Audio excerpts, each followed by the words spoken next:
সংবিধান এবং রাষ্ট্র যা দিয়েছে করুণা হিসেবে নয়, তার অধিকার হিসেবে তাকে দিতে হবে। এই অধিকার প্রাপ্তির জন্য যুদ্ধ হচ্ছে রাজনীতি যুদ্ধ এবং বাকযুদ্ধ। এই আপনারা আর আমরা মিলেই কিন্তু সমাজটাকে আমরা রাইট ডিরেকশনে নিব, এটা আমাদের দায়িত্ব। অনেকে অতীতে বিভিন্ন আন্দোলনের ব্যর্থতায় বলতো জনগণ নামে না কেন, জনগণ নামবে কেন, আমি কতটা নেমেছি তার উপর নির্ভর করবে আমার জনগণ কতটা নামবে। আগে তো দায়িত্ব আমাকে নিতে হবে।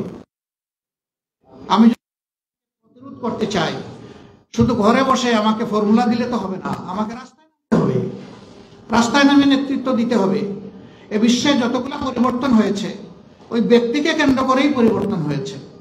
সেখানে একটা ম্যাগনেটিক ক্যারেক্টার থাকতে হবে, যিনি সবাইকে ধারণ করবেন, যিনি সবাইকে তার থেকে দূরে ঠেলে দেবেন না। সেই ম্যাগনেটিক ক্যারেক্টার আল্লাহ যাদের মাঝে দিয়েছেন তাদের দ্বারাই সমাজের পরিবর্তন হয়। আমরা এমন ব্যক্তি আল্লাহর কাছে চাই তিনি যেন সেরকম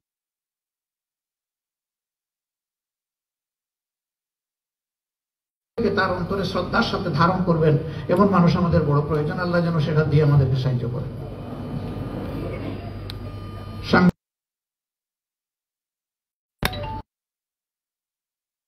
রাখা হয়েছিল একটা অদেখা হ্যান্ডকাপ আপনাদেরকে পরিয়ে দেওয়া হয়েছিল। যারা কথা বলে তাদের মুখে সেরকম অদেখা একটা তালা ঝুলিয়ে দেওয়া হয়েছিল। সাময়িকভাবে এই তালা খুলেছে। আমরা যখন জেগেই উঠেছি আমাদের আর ঘুমাবার প্রয়োজন নেই।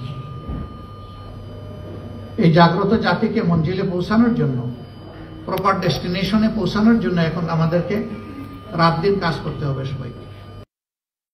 এই কাজটা আপনারাও করেন, রাজনীতিবিদরাও করেন।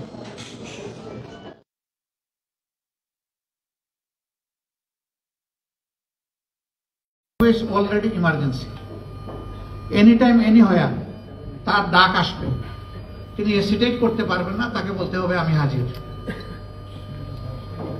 এই জায়গাটা যদি আমরা পরিচ্ছন্ন করতে পারি, আমরা এই বীজতলা যদি সুন্দরভাবে তৈরি করতে পারি, তাহলে এই বীজতলায় অঙ্কুরিত যে চারা, এটা আগামী দিনে এই সমাজকে ছায়া এবং ফল দিবে ইনশাআল্লাহ। তবে হিংসার রাজনীতির অবসান অবশ্যই চাই, প্রতিশোধের রাজনীতির অবসান চাই। অনেকে বলেছেন আপনারা মাফ করে দিচ্ছেন কেন, তাহলে যারা পারপিট্রেটর তারা তো তাদের পাওনাটা পেল না। আপনি কোনটা চাচ্ছেন মানুষের জন্য? আপনি তার ধ্বংস চাচ্ছেন না তার সংশোধন চাচ্ছেন? যদি ধ্বংস চান তাকে নিয়ে যান যেখানে ইচ্ছা, আপনি টেনে নিয়ে যান। আর তার যদি আপনি সংশোধন চান এবং একটা সংশোধিত হাত হিসাবে তিনিও সমাজে কোনো অবদান রাখুন, সেটা যদি চান, তাহলে তাকে সংশোধনের জন্য জায়গাটা তৈরি করে দিতে হবে। ওই জায়গায় হিংসার কোনো জায়গা নেই, এখানে উদারতার প্রশ্ন।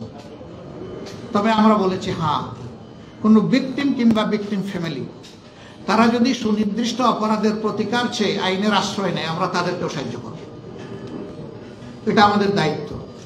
কিন্তু দল হিসাবে আমাদের উপরে যা করা হয়েছে, এই জুলুম শব্দ বলতেও আমার কষ্ট লাগে, যা করা হয়েছে আমরা আল্লাহর রাস্তায় তা ক্ষমা করে দিলাম। দল হিসাবে আমরা কোনো প্রতিশোধ নেব না। তবে এটা আশা করব যারাই রাজনীতি করবেন তাদের জন্য আল্লাহ একটা রাজকীয় মন দেন, তারা যেন জটিল এবং সংকীর্ণ মনা না হন, তারা যেন এক ছোকা না হন, তারা যেন তুষামতকারীদের পাল্লায় পড়ে জনগণকে ভুলে না, তারা যেন জনগণের খাদেম হন, তারা যেন জনগণের মালিক না হন। এই মানসিকতা নিয়ে যেন রাজনীতিতে সবাই আগায় আসে। আদর্শ ডেমোক্রেসির বিউটি হচ্ছে যার যার আদর্শ মেলে ধরবে, জনগণ এখান থেকে চুজ এন্ড পিক করবে, পছন্দ করবে, গ্রহণ করবে। কারো উপর কোনো কিছু চাপিয়ে দেওয়া যাবে না। ওরে নির্মূল করো, ওরে ধ্বংস করো, ওরে মাটির নিচে পাতালপুরিতে পাঠিয়ে দাও, এগুলা রাজনীতির ভাষা নয় এবং এগুলো রাজনীতি নয়, এগুলো নোংরামি রাজনীতির নামে। এগুলা বন্ধ হওয়া উচিত।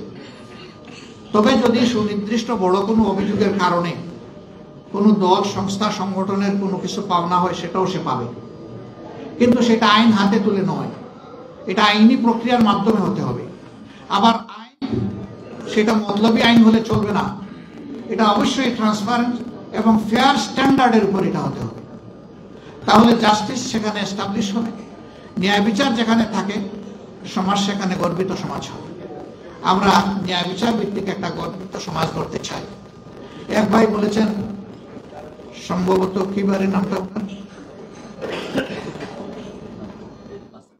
হ্যাঁ বাসির জামাত, উনি বলেছেন যে উনি খুব আনন্দিত যে জামাতের আমির এবং মহানগর দুইজনই বৃহত্তর সিলেটের মানুষ। আমার পরিচয় ভাই ভিন্ন।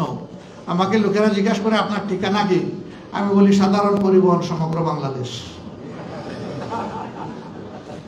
আমি যদি এই সংগঠনের প্রধান হয়ে থাকি তাহলে আমার নির্দিষ্ট ঠিকানা নাই, আমার সারা বাংলাদেশই আমার ঠিকানা। আমি যদি বাংলাদেশকে সেইভাবে না নেই তাহলে আমি ইনসাফ করতে পারবো না, আমার দলের উপরে পারবো না, আমি দেশবাসীর উপরে পারবো না। আমি এই ঠিকানায় থাকতে চাই, এটাই আমার জন্য কমফোর্টেবল। আপনারা দোয়া করবেন। তা আজকে অনেক কথা হয়তো বা বলবো না, আমি শুধু অন্তর থেকে ধন্যবাদ জানাবো আপনারা আমাদেরকে ভালোবেসে আমাদের দুটি কথা শোনার জন্য আপনারা। আমি আপনাদের কাছে কৃতজ্ঞ, আমার দল কৃতজ্ঞ। আর আমি এসেছি মূলত আপনাদের কথা শোনার জন্য। যা আমি শুনেছি এখান থেকে আমি যেন শিক্ষা নিতে পারি। আমার এই বোনটি বলেছেন যে একটু আপনাদেরকে মেলে ধরুন, আপনারা কি চান, এই জাতিকে আপনারা পৌঁছাতে চান। ইনশাল্লাহ আপনারা পাচ্ছেন এবং আরো পাবেন। আমি শুধু এতটুকু বলবো যে শুধু আমাদেরকে নয়, যারা এই দেশে রাজনীতি করবেন তাদের সকলকে আপনারা খোলা মনে দেখবেন। খোলা মনে দেখলে সাদা হিসাবে পেয়ে যাবেন, কালোকে কালো হিসাবে পেয়ে যাবেন। অনেকে আমাদের নিয়ত নিয়ে প্রশ্ন তুলে, আমি হাসি। নিয়ত অন্তরের ব্যাপারও দেখে কেমনে?